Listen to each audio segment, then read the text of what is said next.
Let me introduce myself. My name is Nurvalinda Susanti Sine. I'm from tingkat 1 PPNA. I will explain the text given to sex disorders in humans. Definitions of sexual disability. Sexual abnormalities are sexual activities that a person takes to get sexual pleasure inappropriately. The cause of these disorders is psychological or psychological, such as experience as a child from social environment and genetic factors. Sexual disorders occurs in the mind or size of a person, although physically the person with mental sex disease is the same as other normal people. These forms of sexual defiance are not always rejected by the surrounding community. There are areas that legalize abnormal sexual activity that occurs, and there are also areas that strictly reject any form of sexual disorder. Definisi kelainan seksual. Kelainan seksual adalah aktivitas seksual yang ditempuh seseorang untuk mendapatkan kenikmatan seksual dengan tidak sewajarnya. Penyebab terjadinya kelainan ini bersifat psikologis atau kejiwaan, seperti pengalaman sewaktu kecil dari lingkungan pergaulan dan faktor genetik. Kelainan seks terjadi pada batin atau kejiwaan seseorang, walaupun dari segi fisik, penderita penyakit seks batin tersebut sama dengan orang-orang normal yang lain. Bentuk-bentuk penyimpangan seksual tersebut tidak selamanya ditolak oleh lingkungan masyarakat di sekitarnya. Ada wilayah-wilayah yang melegalkan ketidaknormalan aktivitas seksual yang terjadi, dan ada pula yang melakukan penolakan secara tegas setiap bentuk kelainan seksual. Forms of sexual disability. Several forms of sexual disorders, namely 1. Fetishism is a condition that occurs when a person experiences sexual satisfaction when confronted with a certain object. The perpetrator will be aroused when touching, feeling, inserting, or smelling various inanimate objects, such as underwear, clothes, sauce, and so on. Something that smells of fetishism is not always related to erotic object. Apart from object, fetishism also experience stimulation in certain body parts, such as armpits, feet, finger, or even hair. It is level sexual stimulation and satisfaction can be done with or without a partner. Fetishism becomes dangerous when it becomes addictive. In men with fetishism, having sex with a partner in the absence of an arousing object can lead to erectile dysfunction. Bentuk-bentuk kelainan seksual. Beberapa bentuk kelainan seksual yaitu yang pertama, fetishisme adalah suatu kondisi yang terjadi ketika seseorang mengalami kepuasan seksual ketika diperhadapkan dengan objek tertentu. Pelakunya akan terangsang ketika menyentuh, merasakan, memasukkan, atau mencium berbagai benda mati seperti celana dalam, baju, sepatu, dan lain-lain. Sesuatu yang berbau fetishisme tidak selamanya berkaitan dengan objek erotis. Selain benda, fetishisme juga mengalami rangsangan pada bagian-bagian tubuh tertentu seperti ketiak, kaki, jari tangan, atau bahkan rambut. Pada tingkatannya, rangsangan dan kepuasan seksual bisa dilakukan dengan atau tanpa pasangan. Fetishisme menjadi berbahaya bila menjadi adiktif. Pada pria dengan fetishisme, berhubungan seksual dengan pasangan tanpa kehadiran benda yang membuat terangsang bisa sampai mengakibatkan disfungsi ereksi. Next, exhibitionism. Exhibitionist sexual disorder is a condition in which a person gets sexually stimulated and achieves satisfaction when showing off his genital area or masturbating in front of one too many people. Exhibitionists will gain sexual satisfaction when the victim looks shocked, or even impressed by the act. Yang kedua, exhibitionisme. Kelainan seksual exhibitionisme adalah suatu kondisi di mana seseorang mendapatkan rangsangan secara seksual dan mencapai kepuasan ketika memamerkan area genitalnya ataupun melakukan masturbasi di depan satu hingga banyak orang. Pelaku exhibitionis akan meraih kepuasan seksual ketika korbannya terlihat kaget, shock, atau bahkan terkesan dengan perbuatan tersebut. 3. Pedophilia. Pedophilia is just a sexual preference, but a mental disorder. Pedophiles, people who have pedophilia, have sexual attraction towards pre-pubertal children. A pedophile feels sexual aroused and has a desire to have sex with young children. There are many cases where the pedophile is not only again fantasizing, but to commit child immoral acts. According to the case study, what happened is that pedophiles commit immoral acts to their close relatives, even their own biological children. 3. Pedofilia. Pedofilia bukanlah sebuah preferensi seksual, melainkan sebuah kelainan mental. Pedofil, orang yang mengidap pedofilia, memiliki ketertarikan seksual terhadap anak-anak prapubertas. Seorang pedofil merasa terangsang secara seksual dan memiliki keinginan berhubungan intim dengan anak kecil. Banyak kasus di mana pedofil tidak hanya sekedar berfantasi, tetapi hingga melakukan tindakan asusila terhadap anak. Menurut studi kasus yang sering terjadi adalah para pedofil melakukan tindakan asusilanya kepada kerabat terdekat, bahkan anak kandungnya sendiri. 4. Sadomasochism. Sadomasochism itself is a sexual disorder behavior in which a person feels sexual pleasure and satisfaction when hurting or being hurt. This sexual disorder can cause death because under certain conditions when masochists or who are hurt and sadists or who are hurting will get a climax when they put their life on the line, for example by strangling. Keempat, sadomasochisme. Sadomasochisme sendiri adalah perilaku kelainan seksual di mana seseorang merasakan kenikmatan dan kepuasan seksual ketika menyakiti atau disakiti. Kelainan seksual ini bisa menyebabkan kematian karena dalam kondisi tertentu, ketika masokis atau yang disakiti dan sadis atau yang menyakiti akan mendapatkan klimaks ketika menempatkan nyawa di ujung tanduk, misalnya dengan melakukan pencekikan. 5. Frotteurism. Frotteurism is the attraction of someone rubbing their genitals against other parts of the body without the victim consent. This is usually done in a public place.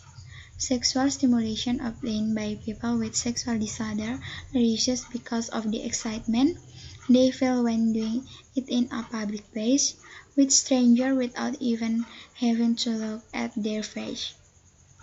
Men are said to be suffering from frotteurism if they have felt this disorder for a period of 6 consecutive months. Yang kelima, frotteurisme. Frotteurisme adalah ketertarikan seseorang untuk menggesek-gesek bagian genitalnya kepada bagian tubuh orang lain tanpa persetujuan korban. Ini biasanya dilakukan di tempat umum. Rangsangan seksual yang diperoleh pengidap kelainan seksual ini muncul karena keseruan yang dirasakan saat melakukan tempat umum dengan orang yang tidak dikenal bahkan tanpa perlu melihat wajahnya. Pria dikatakan menderita frotteurisme bila sudah merasakan kelainan ini dalam periode 6 bulan beruntun. 6. Voyeurism is one of the conditions in which a person gets sexual satisfaction by picking, stalking, looking at, and seeing other people secretly. The other person can be said to be doing activities such as being naked, changing clothes, bathing, or while having sex with other people. 7. Masochism. This sexual disorder is characterized by a person's sexual satisfaction which can only be achieved when he is humiliated or abused by a partner. Yang keenam, voyeurisme merupakan salah satu kondisi di mana seseorang mendapatkan kepuasan seks dengan cara mengintip, menguntit, memandang, dan melihat diam-diam orang lain. Orang lain tersebut bisa dikatakan sedang melakukan aktivitas seperti telanjang, ganti baju, mandi, atau saat berhubungan seksual dengan orang lain. Yang ketujuh, masokisme. Kelainan seksual ini dicirikan dengan kepuasan seksual seseorang yang hanya bisa dicapai ketika ia dipermalukan atau dilakukan secara kasar oleh pasangannya. 8. Sexual sadism. Sadism can be said to be a sexual deviation that may lead to criminal penalties.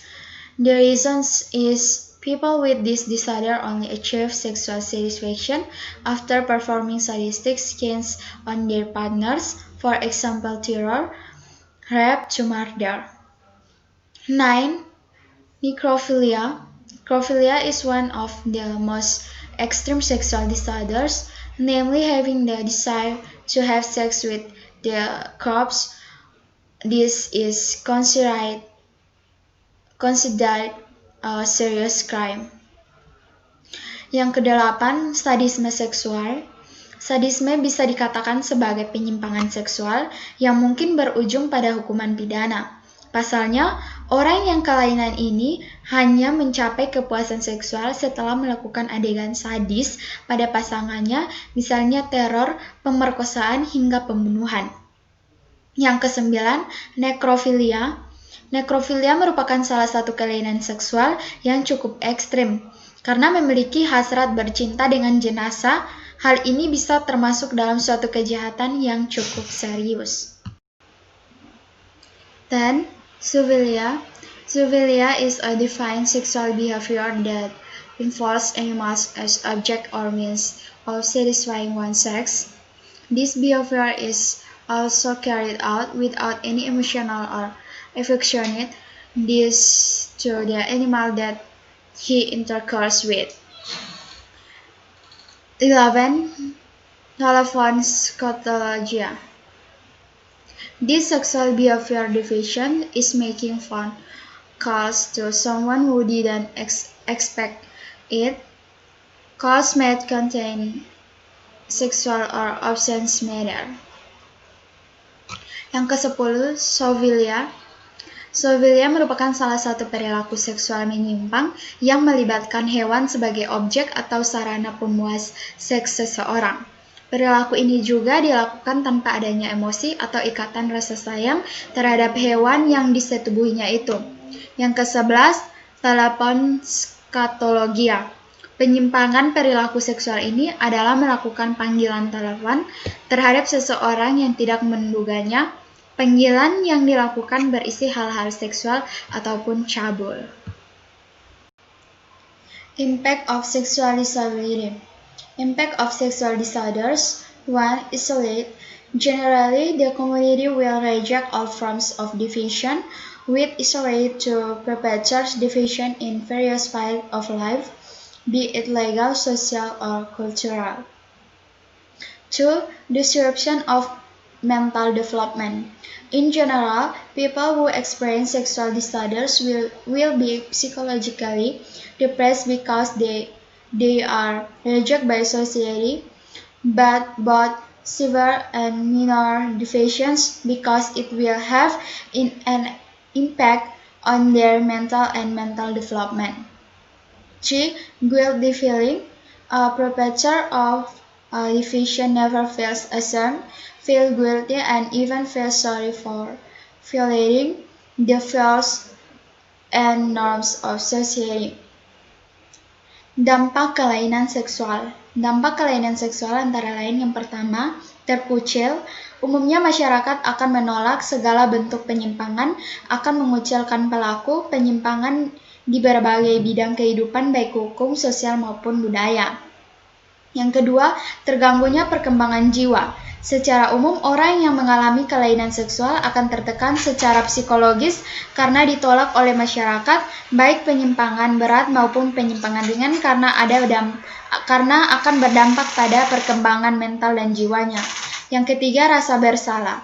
Seorang perilaku tindak penyimpangan tidak pernah merasa malu, merasa bersalah, bahkan merasa menyesal telah melanggar nilai-nilai dan norma masyarakat. Prevention of sexual disorders. 1. Good education from parents and the environment. 2. Good attention from parents and the environment. 3. Good affection from parents and the environment. 4. Understanding of the dangers of sexual disorders. 5. Understanding of the consequences of sexual disorders. 6. Provide direction or socialization about sexual disorders so that people do not fall into it and reduce promiscuity. Pencegahan kelainan seksual. Yang pertama, pendidikan yang baik dari orang tua dan lingkungan. Yang kedua, perhatian yang baik dari orang tua dan lingkungan. Yang ketiga, kasih sayang yang baik dari orang tua dan lingkungan. Yang keempat, pemahaman mengenai bahaya kelainan seksual. Yang kelima, pemahaman mengenai akibat yang ditimbulkan dari kelainan seksual. Yang keenam, memberikan pengarahan atau sosialisasi tentang kelainan seksual agar masyarakat tidak terjerumus ke dalam hal tersebut dan mengurangi pergaulan bebas. Conclusion: sexual abnormalities are sexual activities that a person takes to get sexual pleasure inappropriately. The cause of this disorder is psychological or psychological, such as experience as a child from the social environment and genetic factors. Sex disorders occur in the mind or psyche of a person, even though the person with mental sex disease is the same as other normal people. Kesimpulan, kelainan seksual adalah aktivitas seksual yang ditempuh seseorang untuk mendapatkan kenikmatan seksual dengan tidak sewajarnya. Penyebab terjadinya kelainan ini bersifat psikologis atau kejiwaan, seperti pengalaman sewaktu kecil dari lingkungan pergaulan dan faktor genetik. Kelainan seks terjadi pada batin atau kejiwaan seseorang yang walaupun dari segi fisik, penderita penyakit seks batin tersebut sama dengan orang-orang normal yang lain. Next, several forms of sexual disorders, namely 1. Fetishism, 2. Exhibitionism, 3. Pedophilia, 4. Sadomasochism, 5. Proteurism. Beberapa bentuk kelainan seksual yaitu yang pertama, fetishisme, yang kedua, exhibitionisme, yang ketiga, pedofilia, yang keempat, sadomasochisme, yang kelima, proteurisme. 6. Voyeurism, 7. Masochism, 8. Sexual sadism, 9. Necrophilia, 10. Zoophilia, 11. Thalassocalagia. Yang keenam, voyeurisme, yang ketujuh, masochisme, yang kedelapan, sadisme seksual, yang kesembilan, necrophilia, yang kesepuluh, zoophilia, yang kedelapan, thalassocalagia.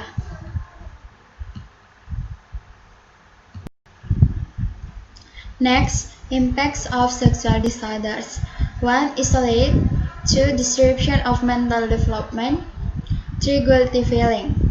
Dampak kelainan seksual yaitu yang pertama, terkucil, yang kedua, terganggunya perkembangan jiwa, dan yang ketiga, dapat merasa bersalah. That is all and thank you.